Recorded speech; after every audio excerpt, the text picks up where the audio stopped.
আল্লাহু আকবার।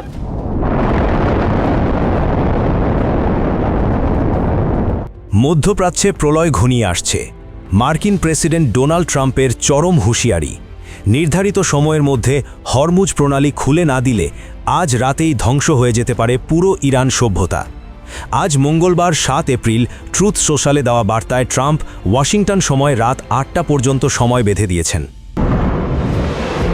এদিকে দিনভর ইরানের বিমানবন্দর, পেট্রোকেমিক্যাল প্ল্যান্ট এবং বিদ্যুৎ লাইনে ভয়াবহ হামলা চালানো হয়েছে বলে খবর পাওয়া গেছে।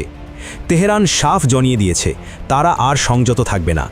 সৌদি আরবের শিল্প স্থাপনায় হামলার দাবি করে ইরান বলছে, স্থায়ী শান্তি চাইলে আগে যুক্তরাষ্ট্র ও ইসরায়েলকে হামলা বন্ধ করতে হবে এবং যুদ্ধের ক্ষতিপূরণ দিতে হবে। মধ্যস্থতাকারীদের যুদ্ধবিরতির প্রস্তাবও প্রত্যাখ্যান করেছে ইরান। হরমুজ প্রণালীর নিয়ন্ত্রণ এবং যাতায়াতকারী জাহাজ থেকে ফি আদায়ের দাবিতে অনড় ইরান। অন্যদিকে ট্রাম্পের এই সভ্যতা ধ্বংসের হুমকি বিশ্ববাজারে জ্বালানি তেলের দামকে আকাশচুম্বী করে তুলেছে।